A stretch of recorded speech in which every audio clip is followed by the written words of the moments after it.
Okay. I already know what you're gonna say. This video is coming out a bit late, but we're just going to have to roll with it. I think it goes without saying that there will be major spoilers for a variety of movies and TV shows that were released within the last year. Of course, I can't mention them because it would in fact spoil the video. You have been warned. Anyways, how's it going? It's that time of year again. The time of year where I give you my top 3 movies and TV shows of the past year. We take a look back at the best movies and TV shows and put them in the spotlight. Now, you're probably wondering, why just 3? Why not 5 or even 10? The reason why I only wanted to do 3 is because it forces me to really think about what movies and shows should go on here. I take this very seriously, and I only want to put what I believe are the top 3 best shows and movies of 2022. Now, I guess that means I should explain how these rankings will work. My judgment for the top 3 list will be pretty much subjective. You may think there's a better show or movie out there that I may have missed, didn't see, or we may just flat out disagree on the ranking, and that's okay. So yes, that means that I haven't seen every show and movie of 2022, I will admit. So I'm curious, what are your top 3 movies and shows? And one more thing I should preface before we get started. Some of the shows on this list were initially released in 2021, but the runtime of that season surpassed into 2022. So I'm going to count those. Alright, without any further interruptions, let's hop right into the top 3 movies and TV shows of 2022.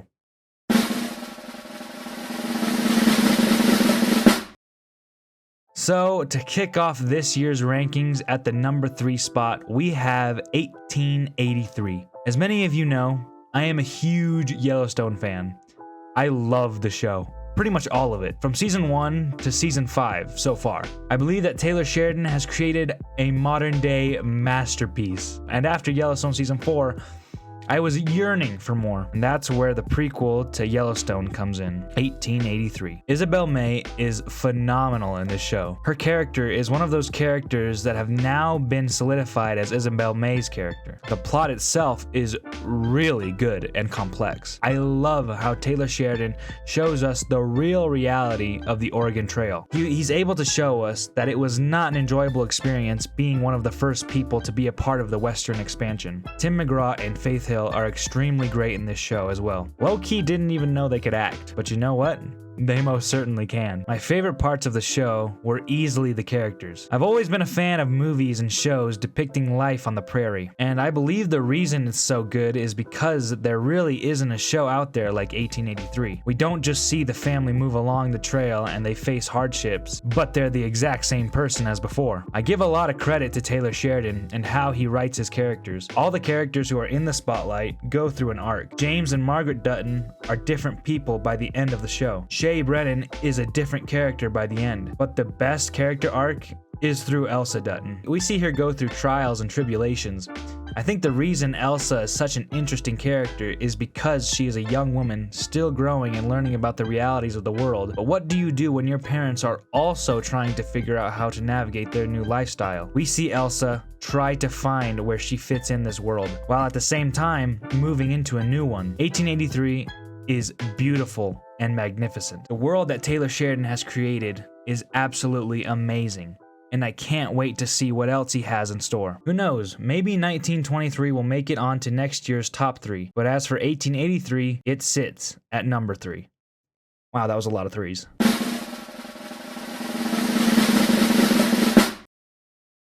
Superhero movies, and mostly comic book movies in general, have been a little rough for the past few years, and we have had some gems for sure, but not all of them have been as great as Matt Reeves' The Batman. The Batman is the type of movie that I personally love. Movies like The Good, The Bad, and The Ugly. Long movies that actually use the runtime well. Bruce Wayne, to me, has always been that smooth suave. The stylin', profilin', limousine riding, jet flying, kiss stealing, wheelin' and dealin' son of a gun. The Bruce Wayne I'm used to is the experienced Bruce Wayne. So this new year 2 Batman Bruce Wayne was different, but different in a good way. I saw an antisocial and more disconnected Bruce Wayne. Matt Reeves was able to create a perfect Gotham, an extremely corrupted Gotham. One of the many arguments that people like to bring up is, well, if Bruce Wayne wants to help Gotham so much, why doesn't he just donate all his money to Gotham? And the Batman shows us that because there's so much corruption, it wouldn't do a thing. The problem with Gotham is so complex and so intricate that it feels that the only way for Bruce to actually make a change is by donning the bat cowl and kicking some ass. But not only do I love this side of Batman, but also I love the hero Batman that Matt Reeves put in place. Something I've never really seen before was Batman in broad daylight, helping people evacuate. Batman has always been my favorite superhero, and I love that we now have an iteration of Batman that has taken it in a familiar approach, but also at the same time, something we've never seen before. And I felt only right to put Matt Reeves' The Batman on this list.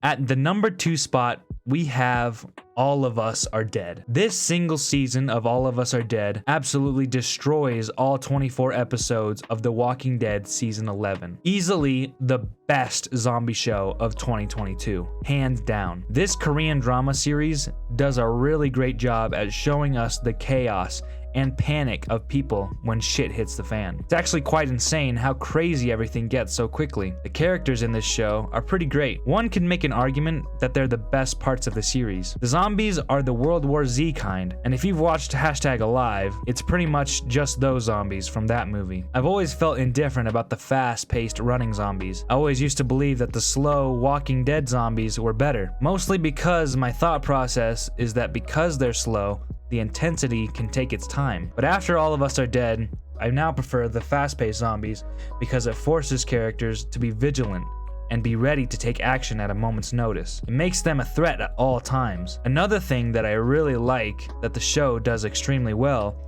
is human versus human conflicts. I know that's what people will say where The Walking Dead went wrong, and yeah, I do think they went a little overboard with the human versus human stuff, that it felt like it wasn't even about zombies anymore. But in my opinion, not wanting any human versus human conflicts in zombie movies or shows is kind of stupid. I feel that the reason I love shows like The Walking Dead and movies like World War Z is because they show us how humans would respond if the world just went apeshit. I also think that Guinan is an amazing villain. He's sort of similar to characters like Micah from Red Dead Redemption 2. You want nothing more than to see this 6 feet under because of how much you hate him. And he's a great antagonist to our group of characters because he's practically invincible, which I believe was an amazing route to go down with his character. He's a true nemesis because he has an advantage over our main group. All of Us Are Dead is an amazing zombie show, and it definitely earned its right to be on this list. I love this show, and I highly recommend it.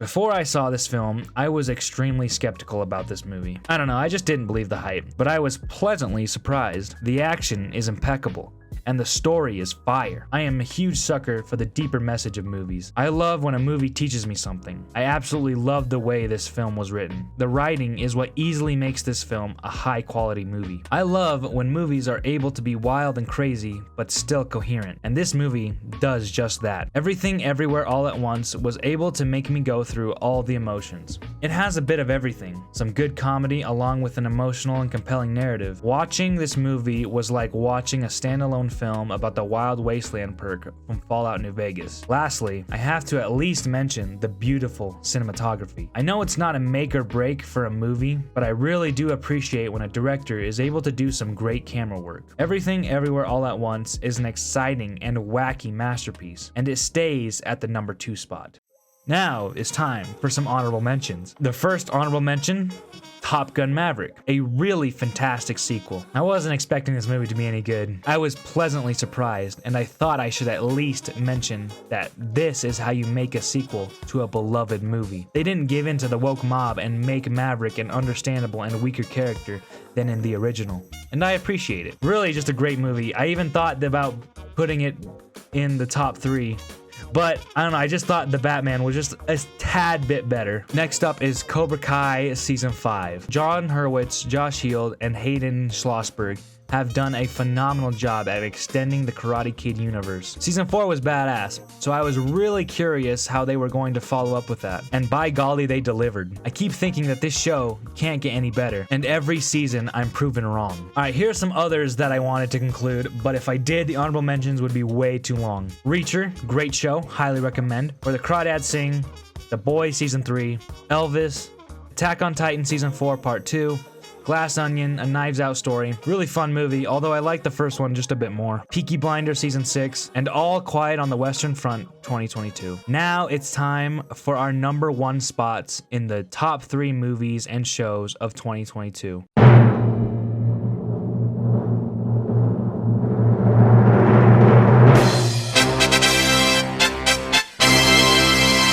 If you were to tell me that Stranger Things Season 4 was gonna be at the number 1 spot in this year's top 3, I would have said, good for them. But this show had lost its identity for a while. I wasn't too sure that this show could ever recover and be what it once was again, and I am so glad I was wrong. Season 4 really felt like a return to form.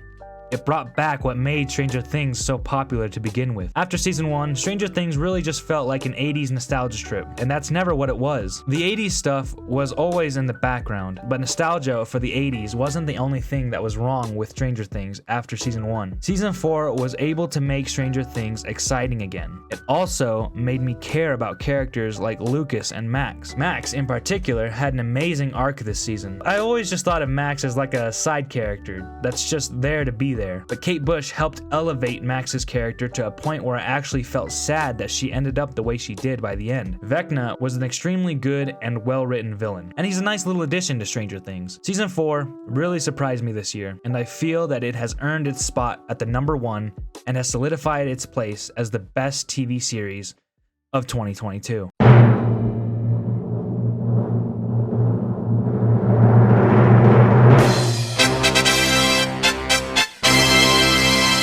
Guys, there were so many great movies this year. From The Batman to Glass Onion, 2022 has really been a great year for movies. It really feels like the pendulum for cinema is finally swinging its way back to greatness. But there was one movie that I saw this year that has stuck with me ever since I saw it in August. That movie is Bullet Train. I absolutely adore this movie. Brad Pitt is my favorite actor in the history of ever. He's just a straight up movie star. But Brad Pitt isn't the only reason why I love Bullet Train. For me, it encapsulates everything I love about cinema. This movie is peak cinema escapism for me. I was completely enthralled as soon as the movie started. By the end of it, it feels like I just finished an experience. The soundtrack is great, along with the cinematography, and the visuals are just so damn good. I love it. Earlier in this video, I said that I love when a movie is able to be over the top crazy and still push a sound and coherent narrative. Bullet Train is a spectacle that I haven't seen in a long while, and the White Death as a villain,